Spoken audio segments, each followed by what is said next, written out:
Well, moving on to the next sessions is all about gliptins. Well, sitagliptin, vildagliptin, saxagliptin and linagliptin are all the same. So we will know this in our next scientific session, and to hear Dr. Sanjay Shah, I call you sir on stage, and everybody knows about him. He is the torch bearer of HDS, the president of HDS. Going into detail, he is the senior most endocrinologist of Howrah, HOD Department of Endocrinology, Narayana Super Speciality Hospital.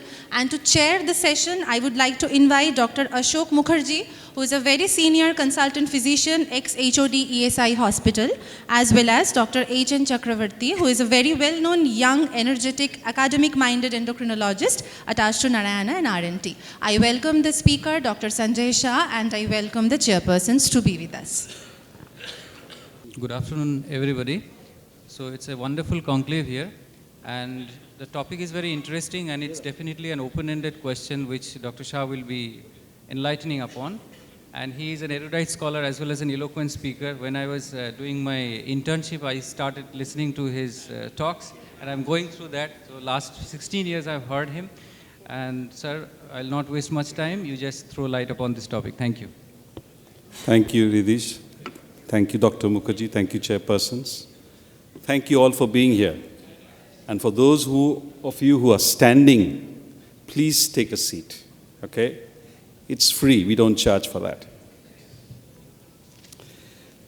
Right, that's me in my younger days. Right. Thank you, industry partners, for basically being together with Howrah Town Diabetes Study Society.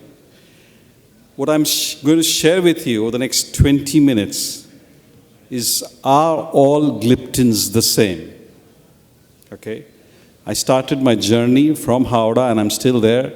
And I think we've come this far, making a society. We are trying to develop a society where we can perhaps come together and share our knowledge, and as a consequence, perhaps continue with medical education per se. So that's the presentation.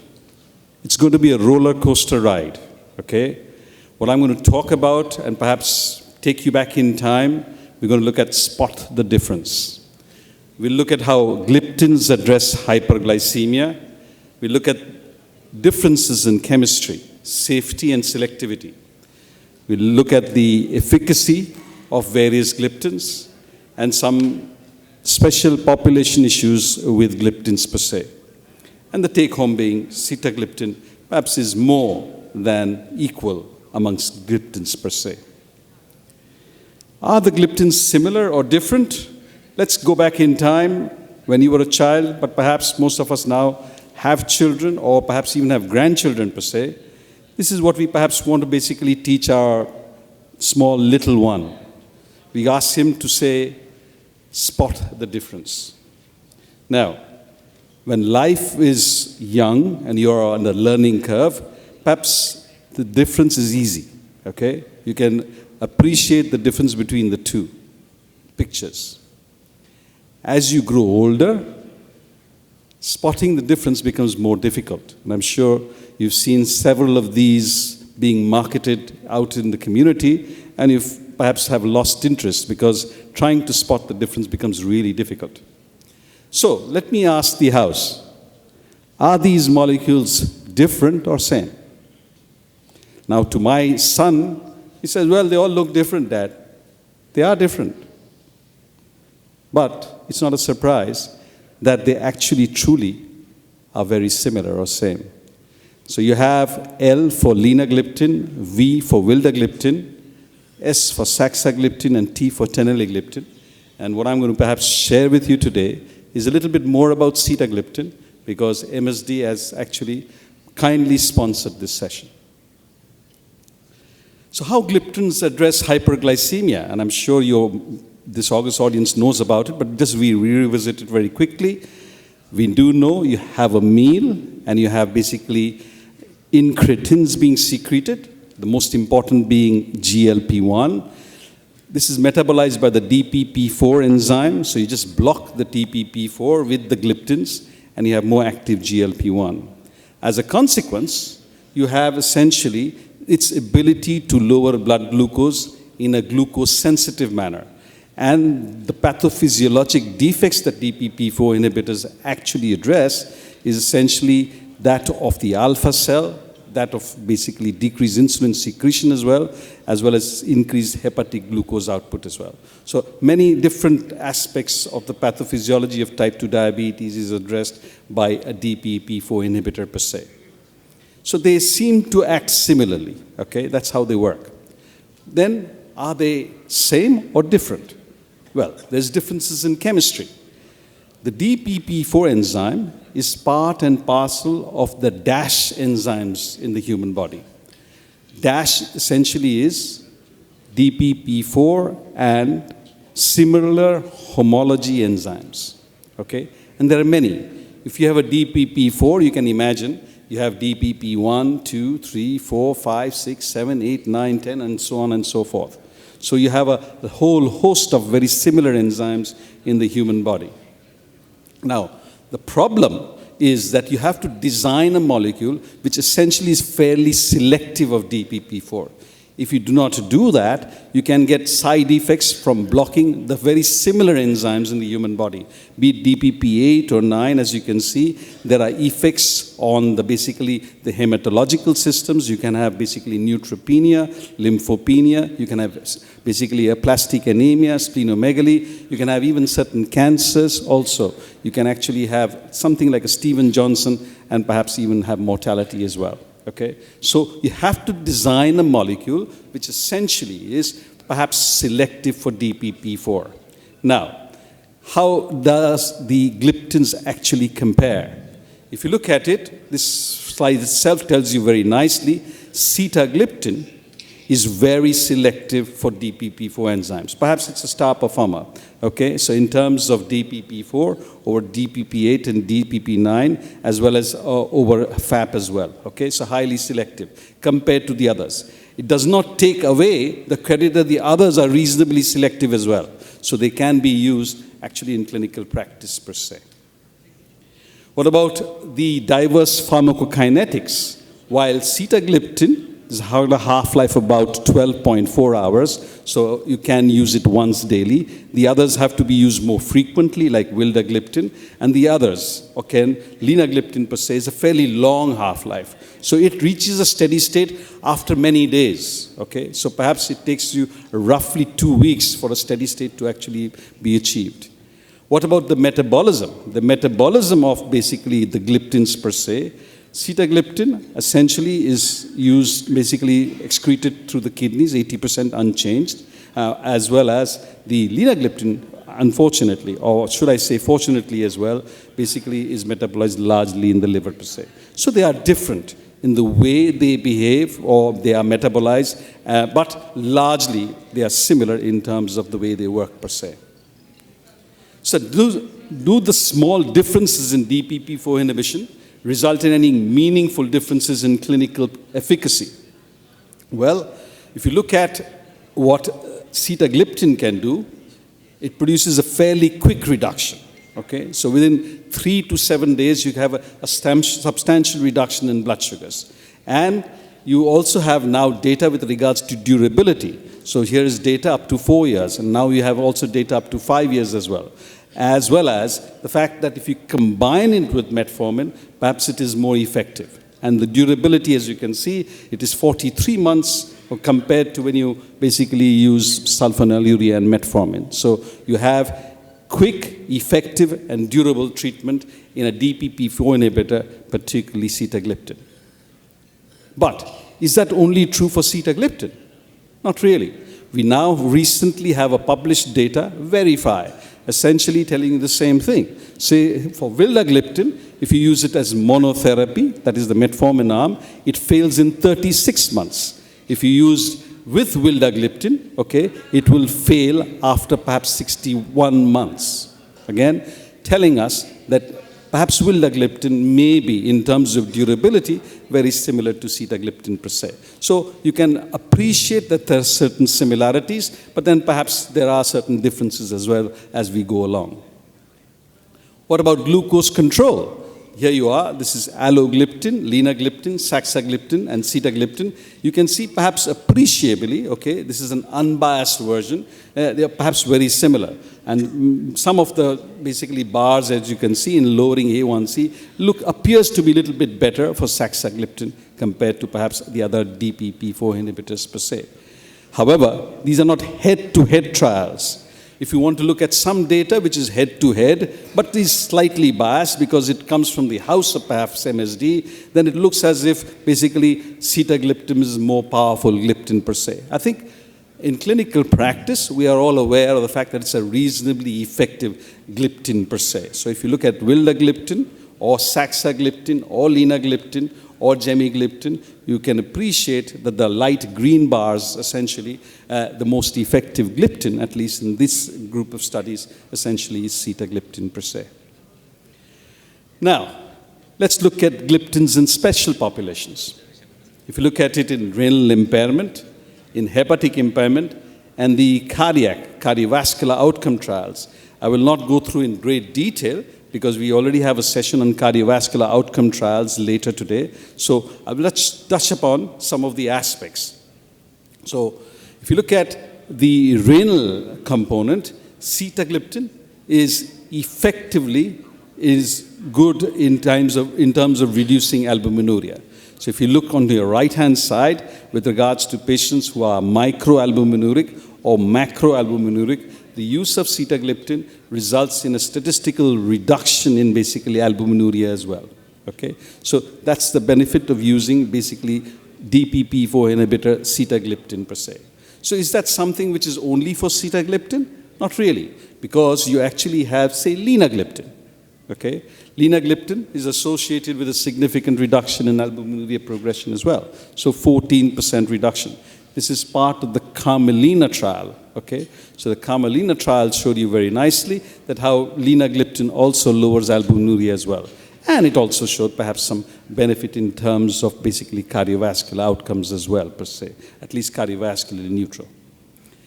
Now, how about effectiveness? If you look at sitagliptin, okay, in patients with renal dysfunction, so patients with creatinine of 1.36, so mild, moderate, or severe, as well as in patients with hemoglobin A1Cs closer to 7 or 7.3%, the use of sitagliptin effectively lowers your hemoglobin A1C statistically by more than 0.6 or even up to 1% per se. So it's effective, as well as it does not result in a deterioration of your kidney function. So your eGFR is reasonably well maintained while you're using basically sitagliptin groups of drugs per se. Next, what about clinical outcomes with regards to cardiovascular trials? We ran into rough weather with the use of rosiglitazone because it basically upset the diabetes drug basically discovery journey because of an increase in basically cardiovascular outcome problems. And as a consequence, the FDA then basically mandated that all new drugs in diabetes will actually have a cardiovascular outcome trial. Now, sitagliptin with TCOS trial showed very nicely in patients more than 14,000 that it was essentially cardiovascularly friendly. So with regards to primary cardiovascular outcome, secondary cardiovascular MACE events, hospitalization for heart failure, as well as death from any cause. It had placebo-like side effects. Okay? In fact, so much so that sitagliptin rescued the other gliptins from being labeled as perhaps resulting in perhaps more heart failure per se, because you actually had another gliptin.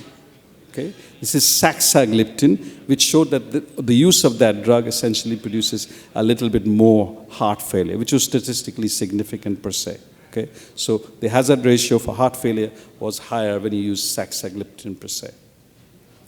So with regards to special population, if you look at renal impairment, it looks as if most gliptins are reasonably effective. They can reduce albuminuria, but they do not have the ability to protect the kidney as much as perhaps some of the newer drugs, like the SGLT2 inhibitors or even perhaps the GLP-1 analog per se. But the only thing that you have to remember is you have to reduce the dose of the gliptin depending upon what gliptin you are actually using. With regards to hepatic impairment, patients with moderate or severe impairment, the drug of choice would be insulin. But early on, you can use, again, gliptins per se. Amongst the gliptins, the studies or the trials that have been shown, essentially sitagliptin can be used, linagliptin perhaps also can be used, saxagliptin can be used as well. But in all honesty, there have been no major reports of any major liver failure or concerns with the use of any gliptins as well. Since the gliptins have been in the market for more than 10 years, I would have think that perhaps most gliptins are also hepatic friendly as well. What about cardiovascular outcome studies? The cardiovascular outcome studies, well, the star amongst the cardiovascular outcome trials with respect to gliptin essentially is TCOS or sitagliptin per se. But you also lately have got evidence, again, from linagliptin, both the Carmelina trial as well as the Carolina trial showed you essentially that they are reasonably safe as well. So, again, gliptins reasonably safe, at least no major adverse events. But the Vilda or the Gemi or the Tenali have not basically done a double-blind trial, have not shown you any evidence because they are, again, not marketed in the United States as well. So they haven't shown you the data. The Americans want definitely cardiovascular outcome trials to be done with every new drug in diabetes per se.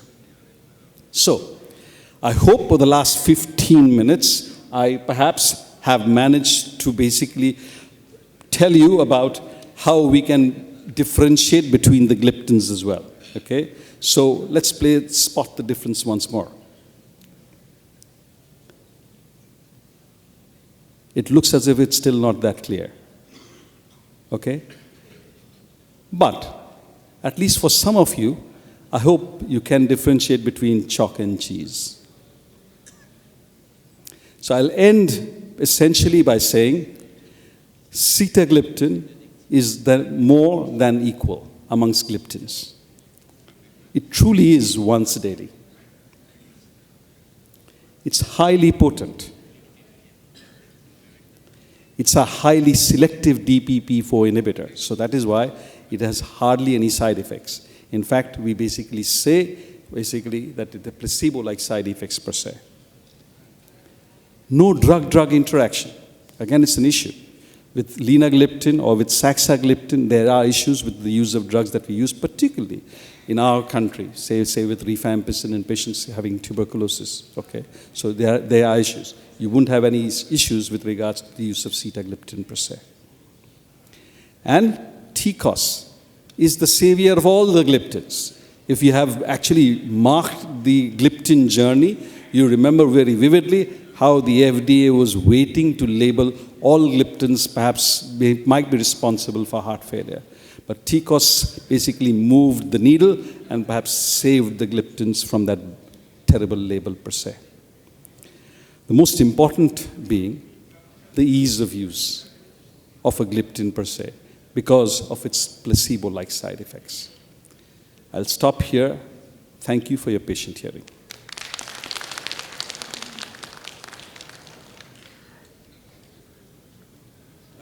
Thank you, Dr. Shah, for your excellent disposition of the subject.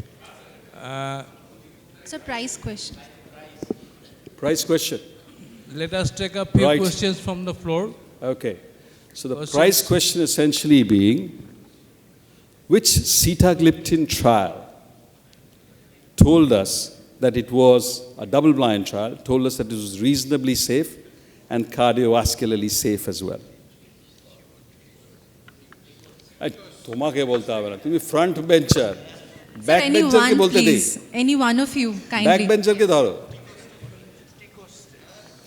TCOS study. TCOS study. Thank you very much. Okay. Dr. Praveer Kumar Kundu. So this basically shows you the benefits of staying in the hall and listening to the Thank you, speaker. Okay? That's the whole reason why after every talk we have a question.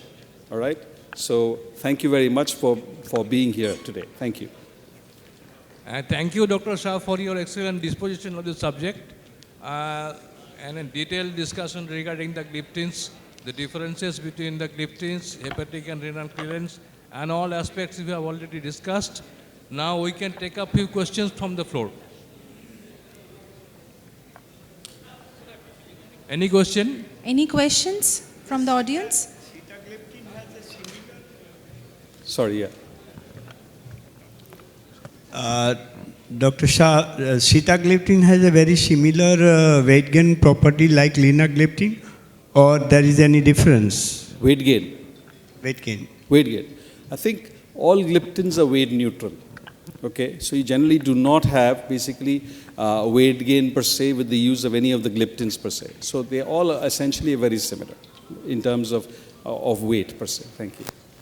Achha, my question to Dr. Shah, after depatentization of vildagliptin and the reduction in price, will it change your or affect your practice in that way?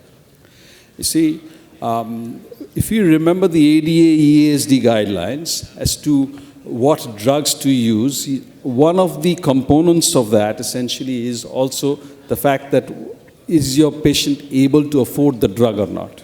Okay, so while vildagliptin is perhaps now cheaper, okay, sitagliptin perhaps is not cheaper, but you have to wait just only for 1 year and will become again off basically licensed as well. Now, with regards to the cost, okay, vildagliptin, the original Novartis company has not substantially reduced. The difference is not huge, honestly speaking. But with respect to science, I think if you compare the two between vildagliptin and sitagliptin, I think vildagliptin doesn't have a cardiovascular outcome trial. Sitagliptin has, as well as vildagliptin, unfortunately, did not do the trial because they didn't want themselves to be perhaps waylaid in the United States. So if your patient, a diabetic patient who's got type 2 diabetes, is so at high risk of developing cardiovascular complications, there is definitely some solace in using a drug which has showed you very nicely in a double-blind trial that is reasonably safe. I'm not suggesting that your patients who on vildagliptin will start perhaps having cardiovascular events per se. But there is some element of peace of mind, if I put it that way, for a few extra rupees, that is all. One more question may be allowed. Sir, I have a question. Among the gliptins, you know the sitagliptin and the linagliptin, one of the close warrior. Now, in a renally compromised patient, will you prefer sitagliptin over linagliptin? My first question. And another question is that we know that both sitagliptin and linagliptin are very expensive drug. Now, in a renally compromised patient, we can reduce the dose of sitagliptin. Suppose a patient of renally compromised patient of eGFR of less than 40 or less than 30. If you use sitagliptin is a 25 milligram dose, it is definitely better because it costs less than the linagliptin. Do you recommend it over linagliptin? Thanks, Mridul. Well, again, it looks as if doctors are truly concerned about the cost of therapy for every patient of ours. And to that degree, I must agree that if you say perhaps halve the tablet or maybe even 1/4 of the tablet of sitagliptin, perhaps the cost will be less. But let's move, I think it's just only a few rupees difference. So you can choose to use whichever one you want to. But in terms of science, I think the problem with the gliptins, which were very promising when it all basically came into the market, has only managed to show that it lowers albuminuria. But it doesn't have the ability to, say, delay dialysis or perhaps delay end-stage renal failure or the doubling of creatinine per se. With the Carmelina trial, okay, you have shown very nicely that essentially it is renally safe, but perhaps also it is cardiovascularly safe with regards to linagliptin. TCOS had already done a cardiovascular outcome trial which showed that it was cardiovascularly safe. And by the by, it also showed that it was renally safe as well. So there is not much to choose between the two, honestly speaking. And if cost is an issue, since a full dose of linagliptin is full price, while if you have in renal impairment, sitagliptin might be used in 1/4 of the dose or half the dose, and perhaps you'll be able to basically save on costs per se. So let us close the session now and give a big hand to our esteemed President, Dr. Sanjay Shah. One minute, please. This is not the question. This is my personal experience for last 10 years. I've used so many gliptins, and I think glucose excursion is very important that diminishes the atherogenesis. And vildagliptin is superb in this respect. And efficacy also, I think vildagliptin is the best. This is my experience. Sure, sir. Sure, sir. Thank you. Okay, sir, another question? Last question. Oh, as this is a discussion forum, sir, Dr. Sarkar, Professor Sarkar, are you using vildagliptin twice daily dose to reduce the glycemic variability? Yes. Vildagliptin as twice daily or once daily? No, twice a day. Of course, twice a day. Of course, twice. Except Thank you. if restriction is there, in case of hepatic disease, in case of renal function. No, But the efficacy, this is superb, I think. Okay.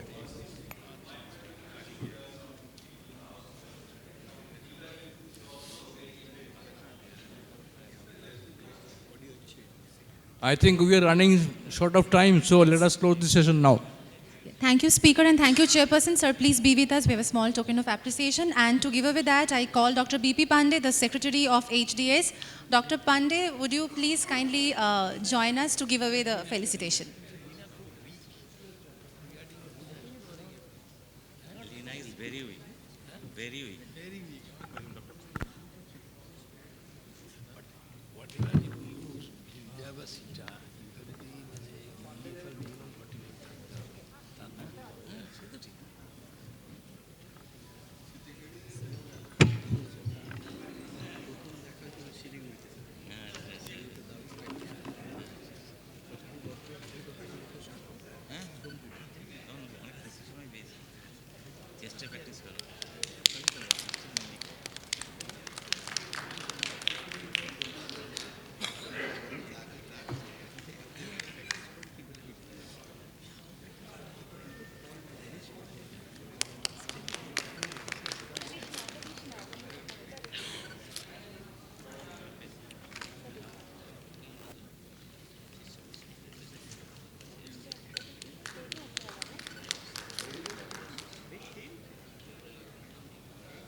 Thank you, sir, for the wonderful presentation. Thank you to our speaker and thank you to our chairpersons.